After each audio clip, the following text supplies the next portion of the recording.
digo, tomando un poquito el tema de las drogas, hubo un boom de drogadicción a nivel mundial a partir de que regresaron los soldados de la guerra de Vietnam. ¿Sí? Cuando regresan ellos de la guerra de Vietnam, eran incapaces de tolerar muchas cosas, de tolerar esas pesadillas, de tolerar estos sueños tan horribles, de tolerar esas cosas que vivieron. Entonces, ¿qué pasa? Se comienzan a refugiar en las drogas. Era un escape para ellos. A partir de ahí se viene un boom. Pero entonces, ¿qué significa esto? Que la cuestión no es tanto de drogas, sino de qué quieres huir, es decir, de qué quieres escapar, por qué estás metiéndote a ese mundo oscuro de las drogas, ¿sí? Es decir, hay algo todavía más negro, hay algo todavía más oscuro, algo todavía más doloroso que las drogas, ¿no? Y entonces, eso está comprobado, porque a partir de que regresaron ellos, se disparó a nivel mundial el tema de la drogadicción. ¿Por qué? Porque, repito, no soportaban todo lo que vivieron en Vietnam. Muchos llegaron traumados, muchos llegaron sin miembros, muchos llegaron con pesadillas espantosas. Entonces, su refugio, ¿sí? Su caverna, pues eran las drogas. Entonces, es cierto que mucha gente puede consumir algún tipo de droga y tener cierto éxito, podríamos decirlo. Eh, Repito, depende de cada quien, depende de los valores, pero igual también depende de cuál sea su mentalidad. A lo mejor ellos no es tan grave, no es tan profundo todavía el problema. Sin embargo, si lo sigues arraigando, va a llegar a un punto en que no vas a ser tan exitoso. ¿Sí? Las mismas drogas te van a hundir. ¿Sí? Entonces tú tienes que definir, tienes que decidir si sigues por ese camino o no. Digo, independientemente de que tengas éxito económico, eh, repito, la visión es tener esa paz, es tener esa armonía, es tener ese equilibrio en todos los sentidos, ¿sí? Y yo creo que muchas personas así no tienen ese equilibrio espiritual. Posiblemente eh, tengan dinero, tengan una familia, tengan hijos, vayan a buenos colegios. Sin embargo, yo creo que esa paz interna no es tan fuerte, no está tan equilibrada con las demás cosas como debería ser. Sin embargo, repito, es decisión de cada quien eh, en qué toma las cosas de manera más profunda, ¿sí? Para muchos, posiblemente lo espiritual sea más fuerte que muchas cosas. A lo mejor el dinero no es tan importante, a lo mejor la economía no es primordial para ellos, no quieren tener una empresa, no quieren tener un gran negocio, posiblemente sea algo más espiritual para ellos, el lograr ese propósito. Repito, todos somos diferentes, todos tenemos inclusive culturas diferentes, tenemos prioridades diferentes, inclusive gente que vive en el mismo barrio puede tener ideas diferentes, ¿sí? Y ya es cuestión de cada quien, es decir, tú decides qué aspectos de tu vida son los que vas a hacer más sólidos, ¿sí? Tú decides cuáles son las piedras grandes de tu vida, ¿sí? Al final de cuentas, tú vas a decidir cuáles vas a ser, cuáles van a ser esos valores por los que más te vas a inclinar. Repito, hay valores, pero no todos los valores son de gente exitosa, son de gente positiva. Existe el valor de la lealtad, ¿sí? Pero una banda de ladrones también tiene lealtad. Es decir, también tiene valores una banda de malandrines. Es por eso que tú debes de conocer cuáles son tus valores. Repito, parece que no, pero sí es importante que tú los escribas y que tú logres transmitirlos. Y que tú decidas hacer un legado hacia las otras generaciones. Repito, no solamente con una empresa, no solamente con un negocio, no solamente con el dinero, tienes que transmitirles valores, tienes que transmitirles eso que los va a hacer grandes a final de cuentas, ¿sí? Michelle, bueno, lo que preguntabas, ¿qué puede hacer esa madre? Híjole, es difícil crear un propósito cuando no te han enseñado cómo hacerlo. Es Es que, decir, Bernardo, yo me quedé pensando, porque yo soy muy emocional, ¿ves? Y la señora lo dice de una manera tan desesperada. Y yo veo que, yo le dije a ella, si a él no le nace, él se va a volver a escapar. Pero nada más, porque ya no pude seguir hablando con esa señora. Bueno, un psicólogo le habló de que le haga algo como hipnosis, le entendí algo así, no me acuerdo ahorita el término, pero como que le iba a resetear la memoria, cosas así. Bueno, yo dejé de escuchar eso, pero me quedé pensando en esa madre, ¿entiendes? Que es difícil que una tercera persona quiera actuar por ti, y esa, por allá iba más o menos la, lo que me motivó tal vez a decir esto, porque a veces queremos eso, cambiar las creencias y los actos de otro, ya a nuestra manera de ser. Pero bueno, en este caso la madre, porque es una persona que ella ama, siente parte, que es parte de ella mismo, y, pero, o sea, por eso yo más bien lo que quise decirle fue, bueno, él tiene que encontrar su razón de vivir y de estar bien, ¿no? Y de exactamente. él que le nazca ir a un lugar así, que es un centro de rehabilitación, porque si no, pues, no valía de nada que vaya obligado. Sí, exactamente, Michelle. Sin embargo, bueno, cuando detona un mal así, cuando detona ese tipo de situaciones, es como una enfermedad, es como un cáncer, es como una enfermedad, no se siente nada, ¿no? Tú no tienes síntomas, tú no sientes nada hasta que detona, hasta que hay erupción en la piel, hasta que te desmayas, hasta que te sientes débil. Es decir, ya cuando detona este tipo de situaciones, este tipo de enfermedades, es porque ya hubo un mal. Entonces, esto se estuvo alimentando durante mucho tiempo, ¿sí? Y no solamente fue por el muchacho, ¿sí? Desgraciadamente, es un mal o es una enfermedad que se estuvo alimentando también por parte de la familia, también por parte de la mamá. Digo, desconozco si el papá sea así, desconozco si tengan algún otro tipo de situación, si sea, no sé, si hay alcoholismo, si hay otro tipo de drogadicción por parte de la demás familia. Sin embargo, esto no es ahora. Y la solución no es de afuera hacia adentro, la solución es de adentro hacia afuera. ¿Sí? Primero hay que descubrir, pues, cuáles son las causas, ¿sí? Hay que atacar la raíz, ¿sí? No hay que atacar las hojas ni los frutos, hay que atacar la raíz. Entonces, muchas veces, posiblemente cuando tú no estás tan mal, no estás tan grave, tú puedes discernir y saber que es algo que no está bien, saber que es algo que no es correcto, pero volteas alrededor, volteas y ves a tu papá, ves a tu mamá, los ves peleando, ves a tu papá tomando, ves a tu mamá, a tu papá golpeando a tu mamá, a los hermanos, y entonces, ¿qué haces? Entonces, ¿qué haces? Si volteas y a lo mismo, pues vuelves a lo mismo, entonces se sigue siendo grave, pero no dependió de él. Repito, él no nació drogadicto, él no nació así, él lo formaron así, porque ni siquiera él se hizo así. Entonces, eh, hay que trabajar con toda la familia y obvio te digo, a él no hay que trabajar de afuera hacia adentro, no hay que atacar la droga, hay que atacar otras cosas, es decir, desde adentro hay que darle solución. Y es cierto, o sea, no tiene un propósito.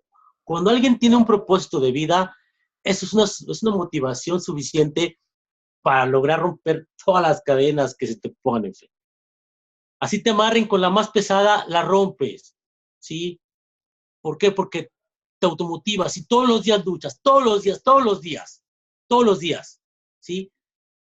Quien lucha todos los días, la verdad, difícilmente hay alguien que lo venza, ¿sí? Quien lucha, quien todos los días se para, quien todos los días se para y lucha por sus sueños, si se compromete por sus sueños, si lucha, si se cae y se vuelve a levantar, se cae y se vuelve a levantar, déjame decirte que difícilmente lo vencen. ¿Sí? No hay nada que lo venza, ni los hombres, ni las drogas, ni las situaciones, ni la economía, ni las deudas, difícilmente. Pero para eso tienes que formarte esa visión, tienes que saber qué quieres, tienes que saber a dónde quieres llegar. Si no sabes a dónde quieres llegar, pues ya estás ahí, ya llegaste. O sea, vas a navegar siempre, pero entonces es importante que todos aprendamos a elaborar esa visión. ¿Para qué? Pues para poder transmitirla. Es importante que empezamos a romper las cadenas desde ahorita. Posiblemente a nosotros nos toque el difícil, a nuestros hijos, inclusive a nuestros nietos. Es importante comenzar a romper ese tipo de cosas, ¿sí? Sobre todo, como decíamos hace rato, es cultural y es importante que comencemos a quitar toda esa basura. Es importante que comencemos a enseñarles a nuestros hijos, inclusive a las demás personas, no tienen que ser nuestros hijos, ¿sí? Tenemos que enseñarles cómo crear esa visión, cómo crear algo que los pueda catapultar al éxito, cómo crear algo que los pueda automotivar todos los días para que logren lo que quieren. Estaba leyendo que en Estados Unidos hay miles de millonarios, no hay cientos de millonarios, son miles de millonarios. Sí, hay mucha gente que ha logrado lo que quiere. ¿Y por qué en Latinoamérica? ¿Por qué estamos tan jodidos? ¿Por qué estamos tan pobres? ¿Sí? Es lo que hacemos diariamente. Es lo que hacemos diariamente. Culturalmente, algo nos tumba y nos quedamos en el piso. Nos quedamos en el suelo. Allá no. Allá te tumban y te paras. Y te vuelven a tumbar y te vuelves a parar. Y si te vuelven a tumbar, te vuelves a parar. Y en Latinoamérica no. En Latinoamérica creemos que tenemos que quedarnos ahí, creemos que hay gente más poderosa, creemos que hay gente que tiene más talentos, creemos que hay gente que son más que nosotros y que la vida nos golpea, nos cachetea, nos tumba y que no nos queda otro remedio más que quedarnos en el piso. Entonces tenemos que empezar a romper con todos esos paradigmas, tenemos que empezar a romper con todo eso, porque eso desgraciadamente es lo que lleva a nuestros muchachos a drogarse, es lo que lleva a nuestros muchachos a alcoholizarse. Hay un barrio aquí en San Luis donde hay niños de 9 años drogándose. Dices, increíble, ¿cómo 9 años? Es imposible. ¿Dónde está el papá? ¿Dónde está la mamá? O sea, ¿qué están haciendo? Por Dios, ¿por qué 9 años un niño completamente drogado? Y drogado con tiner, drogado con cemento amarillo, ni siquiera con alguna droga cara, o sea, es droga barata porque es lo único que pueden conseguir. Pero es cuestión de cultura y es cuestión de que nosotros podamos romper con todo eso. Sí, repito, ¿dónde está el papá? ¿Dónde está la mamá? ¿Qué le enseñaron a ese papá y qué le enseñaron a esa mamá? ¿Sí? ¿Por qué? Porque, repito, son legados que le estamos transmitiendo a las generaciones. Entonces, ¿dónde estamos? O sea, ¿dónde estamos como sociedad? ¿Dónde estamos como país? ¿En dónde estamos? ¿Qué estamos haciendo? Como les preguntaba hace rato, o sea, si tú escribieras un libreto sobre tu vida, ¿qué le aportarías al mundo? Es decir, ¿qué le estamos dando a la demás gente? ¿Qué le estamos aportando a la sociedad? ¿Qué le estamos aportando al resto del mundo?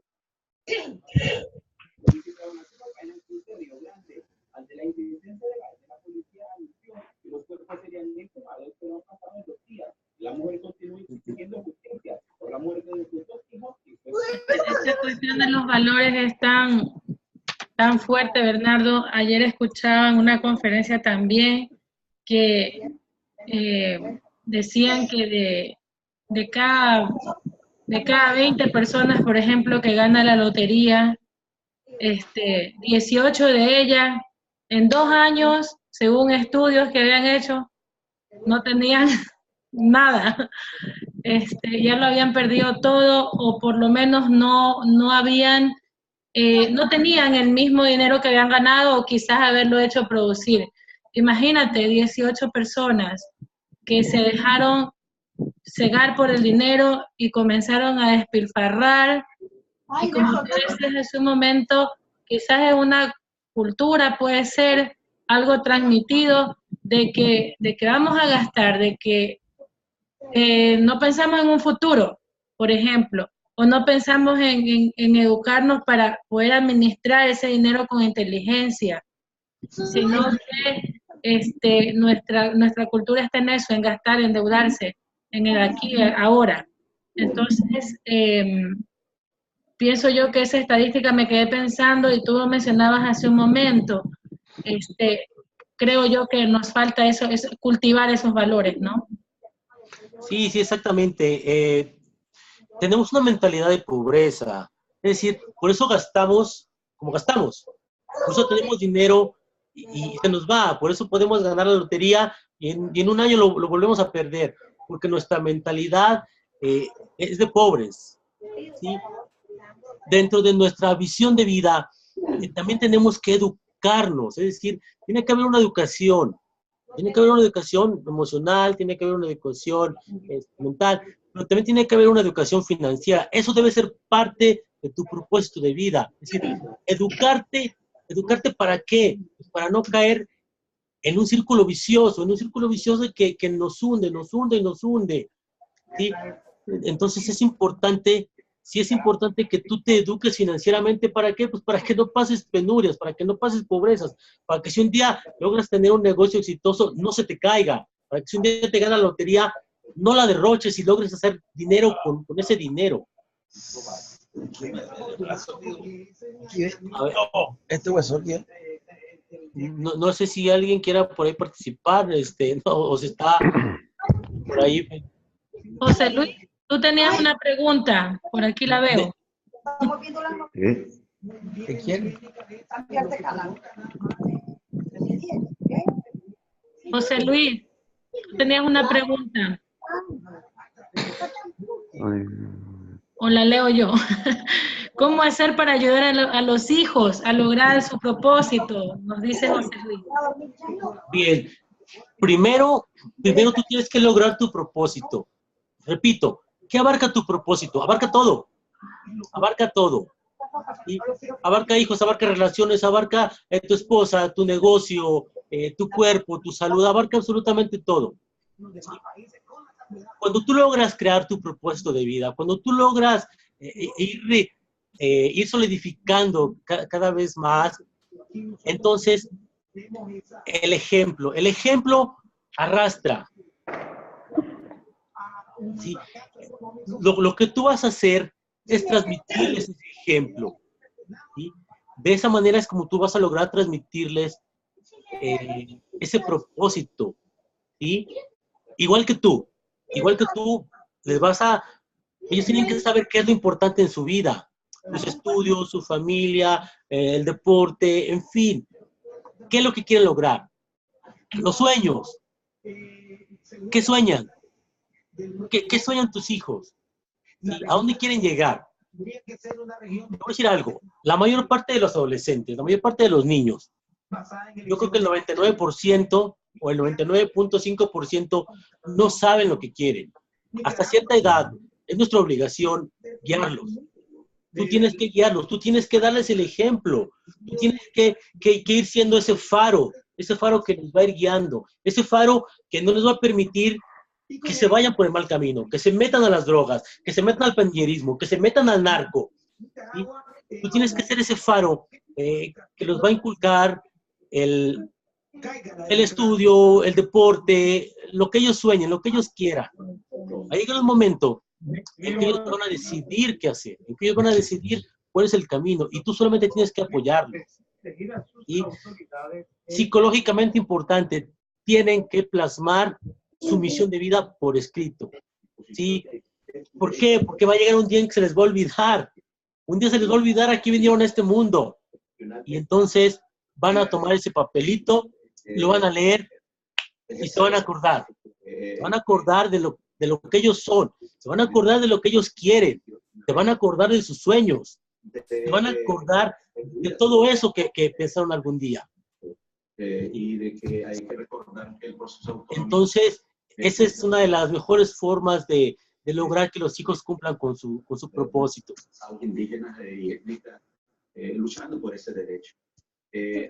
los años 80. Por ahí alguien habla, pero no sé si es a nosotros o qué. Sí, sí. Habla más durito. A ver, por acá nos dice, bueno, la pregunta de José Luis era cómo se puede ayudar a los hijos, ya Bernardo nos decía, pero también por acá nos dicen unas, bueno, voy a leer el mensaje de Nelson Sosa. Felicidades, Michelle y Bernardo, excelente tema. Me encantaría en alguna ocasión participar con un tema, el poder de la mente. Gracias, Nelson. Bueno, ya le escribí a Nelson ahí por interno. Y contestando también a la pregunta de, se me va esto. El pueblo ejerza... El ser debe redescubrirse, reaprender. Hay herencias, factores transgeneracionales, epigenética. Nos dice Ana Delia, lo que podemos hacer por nuestros hijos es apoyarlos en sus sueños, ser ejemplos con nuestras acciones, no con palabras, sino con ejemplos. Exactamente. Exactamente, el ejemplo es el que arrastra. Si las palabras jalan, el ejemplo arrastra.